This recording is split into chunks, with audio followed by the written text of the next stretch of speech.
സൂറത്തുൽ കഹ്ഫിന്റെ പ്രത്യേകത എന്താണ്? എല്ലാ അർത്ഥത്തിലുള്ള ഫിത്നകൾ കൊണ്ടും പരീക്ഷണങ്ങൾ കൊണ്ടും പരീക്ഷിക്കപ്പെട്ട് ആ പരീക്ഷണങ്ങളിലൊക്കെ വിജയശ്രീലാളിതരായ ഒരു കൂട്ടം ആളുകളുടെ കഥകളാണ് ഈ അധ്യായത്തിന്റെ പ്രമേയം. പ്രധാനപ്പെട്ട പല കഥകളും ഇതിൽ പറയുന്നുണ്ട്. ഒന്ന് അസ്ഹാബുൽ കഹ്ഫ്, ഈ അധ്യായത്തിന്റെ പേരെന്നെ അതാണ്, ഗുഹാവാസികൾ, ഗുഹക്കാർ. അത് തന്നെ വലിയ അത്ഭുതമാണ്, ഗുഹാവാസികൾ. പിന്നെയോ മഹാനായ മൂസ നബി അലൈഹിസ്സലാമും ഖദർ അലൈഹിസ്സലാമും തമ്മിലുള്ള ഒരു യാത്ര, ആ യാത്രയിലുണ്ടായ ഒരുപാട് കാര്യങ്ങൾ. മറ്റൊന്ന് ലോകമൊട്ടാകെ ജയിച്ചടക്കി ജൈത്രയാത്ര തുടർന്ന സ്വാലിഹായ ഒരു ഭരണാധികാരിയുടെ ചരിത്രം, ദുൽഖർനൈൻ. പിന്നെ ഇതിൽ കുറെ ഉപമകൾ പറയുന്നുണ്ട്. അള്ളാഹുവിൻ്റെ ധനം കിട്ടിയിട്ട് ആ ധനം കൊണ്ട് റബ്ബിനോട് നന്ദി കാണിക്കാതെ ആ ധനത്തിൻ്റെ മേൽ അഹങ്കരിച്ചപ്പോഴുണ്ടായ ശിക്ഷ, അതിനെ ആ വ്യക്തിയെ സംബന്ധിച്ചുള്ള ഉപമാരൂപത്തിൽ ഇതിൽ പറയുന്നുണ്ട്. ഈ ലോകമാണ് എല്ലാം എന്ന നിലക്ക് ആഖിറം മറന്നുകൊണ്ട് ജീവിക്കുന്ന ആളുകളോട് നമ്മൾ ഈ ജീവിക്കുന്ന ലോകം എന്ന് പറയുന്നത് ക്ഷണികമാണ്, അത് നീറ്റിലെ പോളക്ക് സമാനമാണ്. അല്ലെങ്കിൽ ഉദ്യാനങ്ങളിൽ വിളഞ്ഞു നിൽക്കുന്ന പൂക്കളെല്ലാം നിറഞ്ഞ മനുഷ്യന്റെ കണ്ണിന് ആനന്ദം പകരുന്ന ചെടികളെ പോലെയാണ്. കുറച്ച് ദിവസം കഴിഞ്ഞതൊക്കെ വാടി വീണിട്ടുണ്ടാവും, അത്രയുള്ള ദുന്യാവ്. പക്ഷെ അത് നിന്നെ വല്ലാതെ ആനന്ദിപ്പിക്കും, വിട്ടുപോകരുത് എന്ന് പറഞ്ഞുകൊണ്ട് ദുന്യാവിന്റെ ക്ഷണികത, ദുന്യാവിന്റെ താൽക്കാലികത, ഇതൊക്കെ നമ്മെ ബോധ്യപ്പെടുത്തുന്ന നിലക്ക് ഐഹിക ലോകത്തിന്റെ ഉപമ എന്താണെന്ന് ഈ അധ്യായത്തിലാ പറയുന്നത്. അപ്പൊ ഇതൊക്കെ ശരിക്ക് പഠിച്ചു മനസ്സിലാക്കിയിട്ടുള്ളൊരു വ്യക്തിയെ സംബന്ധിച്ചിടത്തോളം ദജ്ജാലിന്റെ ഫിത്നയിൽ അവന് പെടാൻ പറ്റൂല. അതുകൊണ്ടാണ് ഇത് ശരിക്ക് പഠിക്കണം എന്ന് പറയുന്നത്.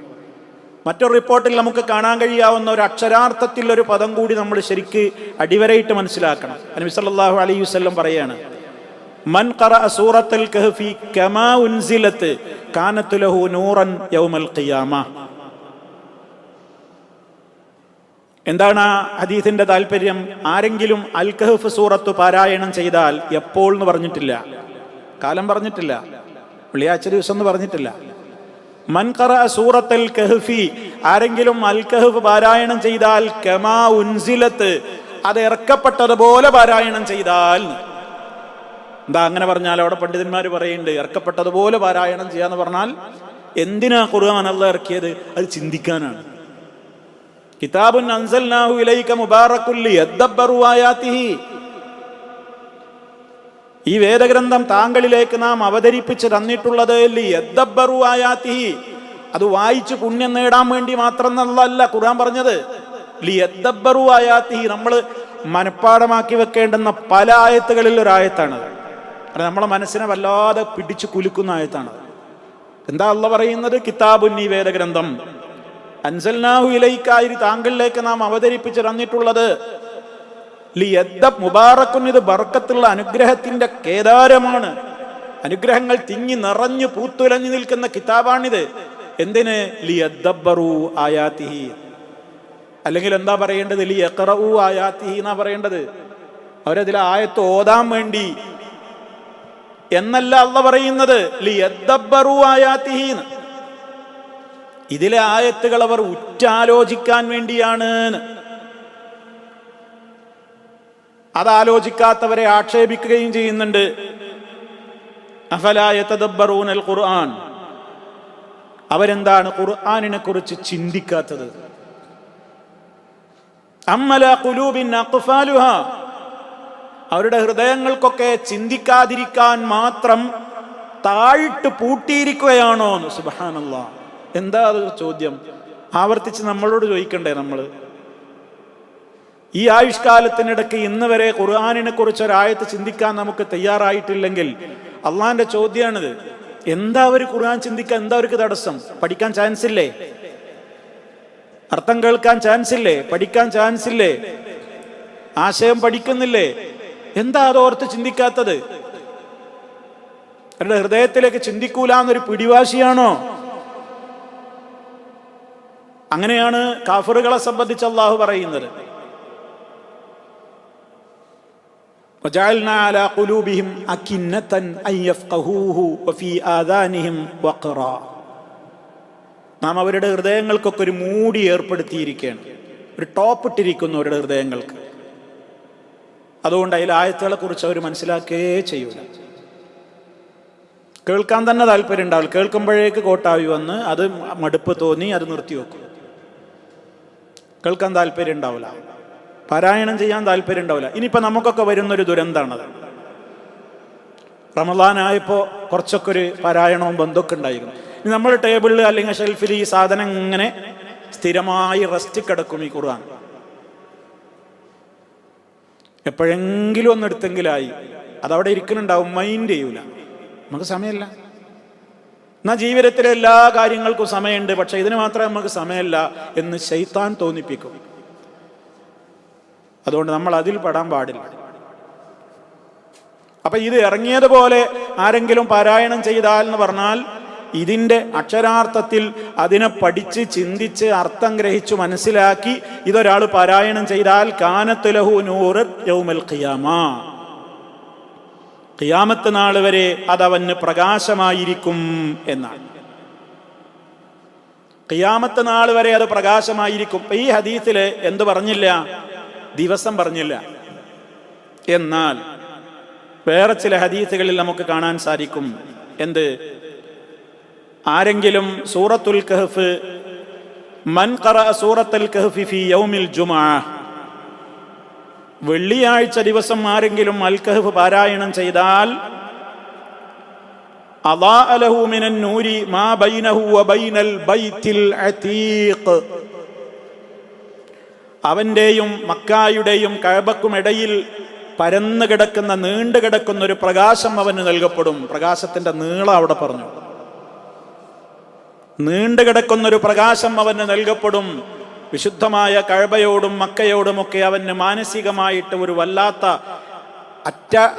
ഒരു അട്രാക്ഷൻ ഉണ്ടാകുന്ന, എപ്പോഴും ആ കഅബയോട്, മക്ക രാജ്യത്തോട്, അതിൽ നിന്ന് മുളപൊട്ടിയ തൗഹീദിന്റെ ആദർശത്തോട് എൻ്റെ മനസ്സിൽ എപ്പോഴും ഒരു വല്ലാത്തൊരു പ്രകാശത്തിൻ്റെ ഒരു പ്രത്യേകമായ ധാര നീണ്ടു കിടക്കുന്നു. ഇനി വേറെ ചില റിപ്പോർട്ടുകളിൽ നമുക്ക് കാണാൻ സാധിക്കുന്നത് എന്താണ്? ആരെങ്കിലും സൂറത്തുൽ കഹ്ഫ് പാരായണം ചെയ്താൽ ലൈലത്തുൽ ജുമുഅ എന്നും കാണാൻ സാധിക്കും. അതായത് വെള്ളിയാഴ്ച രാവിലെ ആരെങ്കിലും പാരായണം ചെയ്താൽ അങ്ങനെയുള്ള റിപ്പോർട്ടുകളും നമുക്ക് കാണാൻ സാധിക്കും. ഇനിയും മറ്റൊരു ഹദീസിലുള്ളത് മൻ ഖറഅ സൂറത്തുൽ കഹ്ഫി ഫീ യൗമിൽ ജുമുഅ അളാഅ ലഹു മിനൻ നൂരി മാ ബൈനഹു വ ബൈനൽ ജുമുഅതൈനി, ആരെങ്കിലും അൽ കഹ്ഫ് സൂറത്ത് പാരായണം ചെയ്താൽ വെള്ളിയാഴ്ച ദിവസം അളാഅ ലഹു മിനൻ നൂരി, പ്രകാശത്തിൽ നിന്ന് അവന് നൽകപ്പെടും. നൂറ് കൊണ്ട് അവന് നൽകും, അല്ലാഹു പ്രകാശം കൊടുക്കും. മാ ബൈനഹു വ ബൈനൽ ജുമുഅതൈനി, അവന്റെ ഈ രണ്ട് ജുമുഅക്കും ഇടയിലുള്ള ദിവസങ്ങളിൽ ഒരാഴ്ചത്തേക്കുള്ള നൂറാണിത്. വെള്ളിയാഴ്ച അൽ കഹ്ഫ് പാരായണം ചെയ്യൽ ഒരാഴ്ചത്തേക്ക് 7 ദിവസത്തേക്കുള്ള നമുക്കുള്ള റീചാർജിങ് ആണ്. പ്രകാശം കിട്ടുക എന്ന് പറഞ്ഞാൽ എന്താ? ഇത് നൂറാണ്, നൂറുള്ള. ഇതിവിടെ കിട്ടിയാലാണ് പരലോകത്ത് ആ പ്രകാശം നമുക്ക് കിട്ടുക. നമുക്ക് സിറാത്തിലൂടെ പോകാൻ പ്രകാശം വേണം.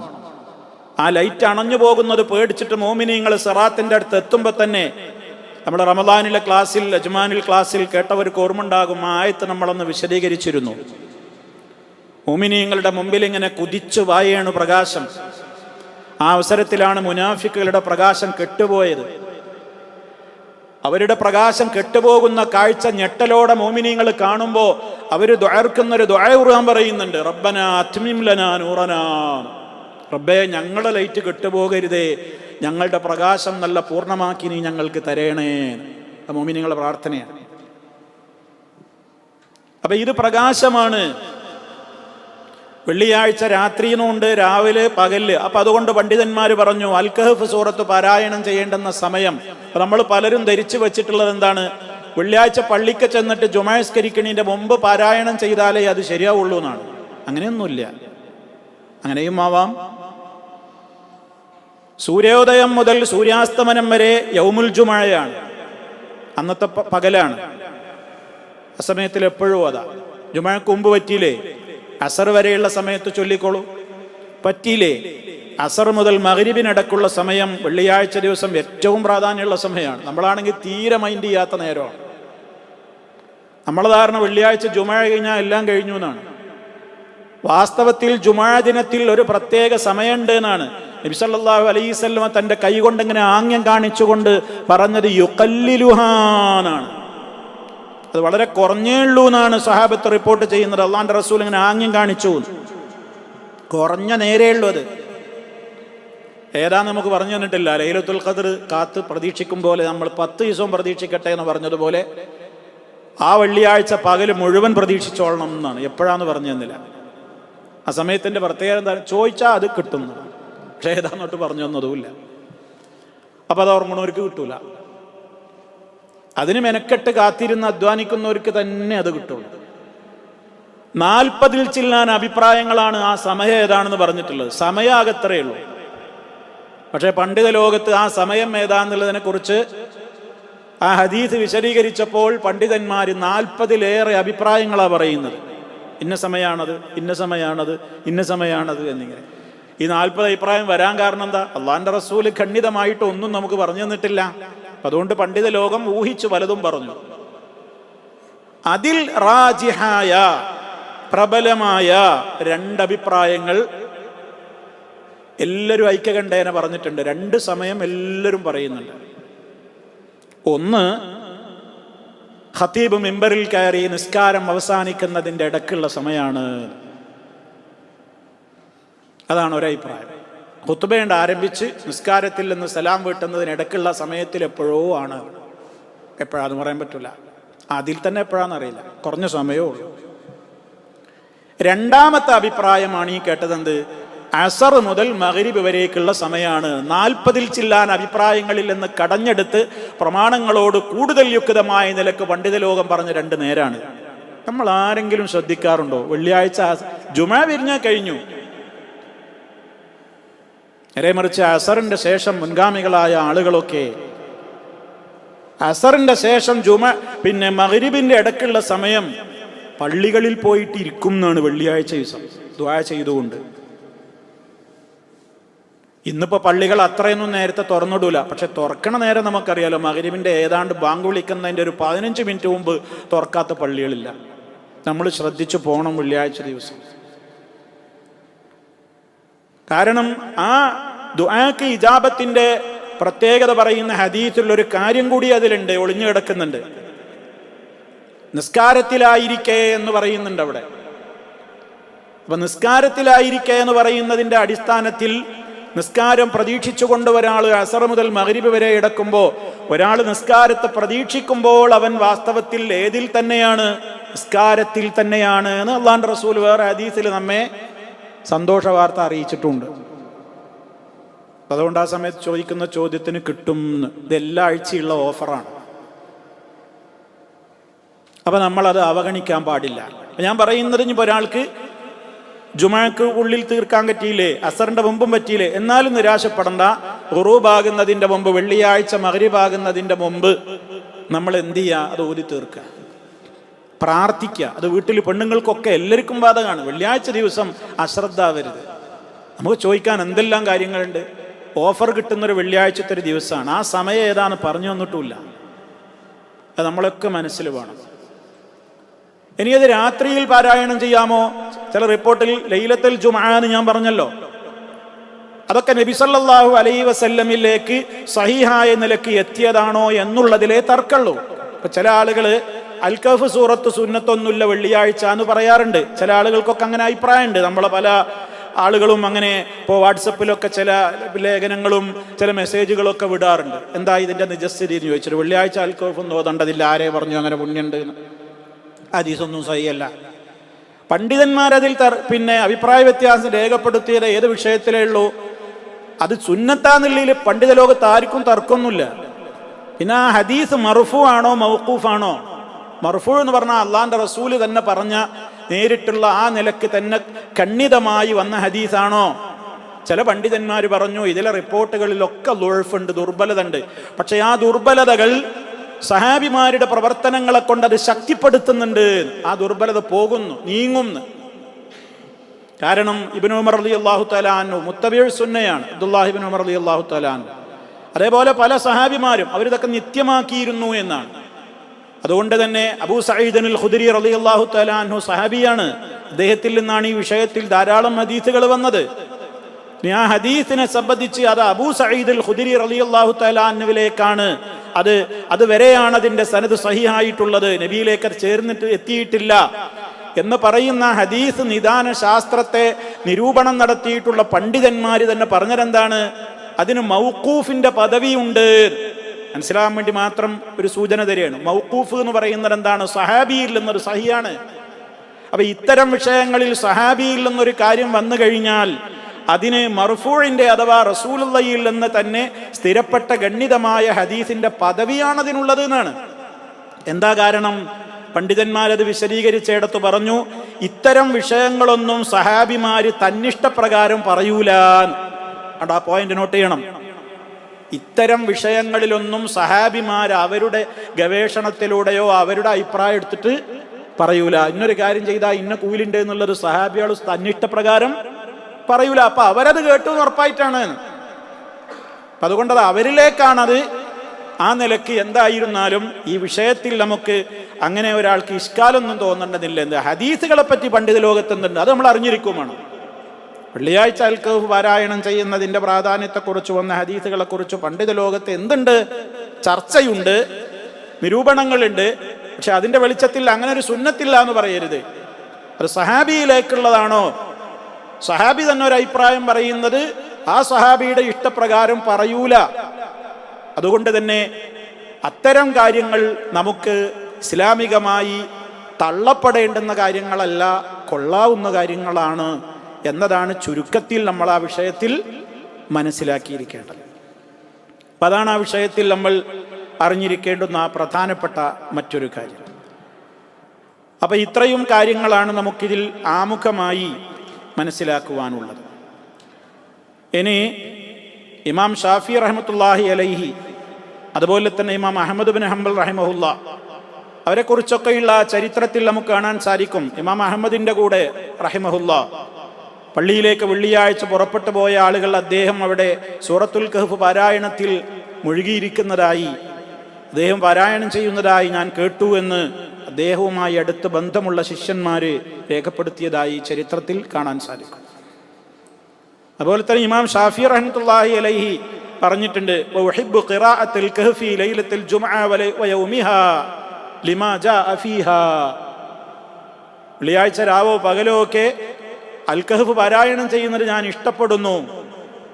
വെറുതെ അല്ല, ലിമാ ജാഅ ഫീഹാ, അതിൽ വന്നിട്ടുള്ള പ്രമാണങ്ങളുടെ വെളിച്ചത്തിൽ നിന്നാണ്. അപ്പം അത് പിശാച്ചിൽ നിന്ന് അല്ല ദജ്ജാലിന്റെ ഫിത്നയിൽ നിന്ന് കാവൽ നൽകപ്പെടുന്ന കാര്യം കൂടിയാണത്. അപ്പൊ ഇതൊക്കെ സൂറത്തുൽ കഹ്ഫിന്റെ മഹത്വവും പ്രാധാന്യവുമായിട്ട് നമ്മൾ മനസ്സിലാക്കണം. ഇനി ഈ അധ്യായത്തിന്റെ ഒരു പ്രത്യേകത, ഇത് അൽഹംദുലില്ലാഹ് എന്ന് പറഞ്ഞുകൊണ്ടാണ് ആരംഭിച്ചിട്ടുള്ളത്. വിശുദ്ധ ഖുർആനിൽ 5 അധ്യായങ്ങൾ ഇതേപോലെ സൂറത്തുൽ ഹംദ് കൊണ്ട് തുടങ്ങിയിട്ടുണ്ട്. ഒന്ന് ഫാത്തിഹയാണ്, നമുക്കൊക്കെ അറിയാവുന്നതുപോലെ. അതുപോലെ തന്നെ വേറെയും 4-5 സൂറത്തുകളുണ്ട്. സബ ഉണ്ട്, അതുപോലെ തന്നെ ഫാത്തിർ ഉണ്ട്, അൻആമുണ്ട്. ഇങ്ങനെ ഉള്ള ഇപ്പൊ ഈ അധ്യായം ഇതൊക്കെ എന്തുകൊണ്ടാണ് ആരംഭിക്കുന്നത്? അൽഹംദുലില്ലാഹ് എന്ന് പറഞ്ഞുകൊണ്ടാണ്. ഇതിന്റെ തൊട്ട് മുമ്പുള്ള അധ്യായം സൂറത്തുൽ ഇസ്രാ ആണ്. സൂറത്തുൽ ഇസ്രാ കഴിഞ്ഞിട്ടാണ് സൂറത്തുൽ കഹ്ഫ്. സൂറത്തുൽ ഇസ്രായിന്റെ അവസാന ഭാഗത്ത് പറയുന്നത് എന്താ? വഖുലിൽ ഹംദുലില്ലാഹ്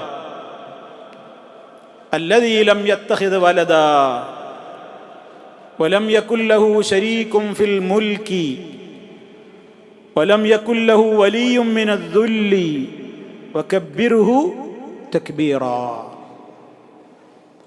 നീ അൽഹംദുലില്ലാഹ് പറയൂ.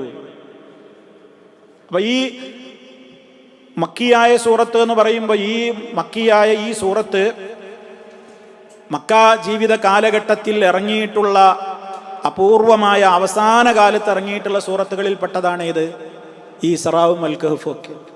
ഏതാണ്ട് മക്കി ജീവിതകാലത്തിൻ്റെ അവസാന ഘട്ടത്തിലാണ് ഈ അധ്യായങ്ങളൊക്കെ ഇറങ്ങിയിട്ടുള്ളത്.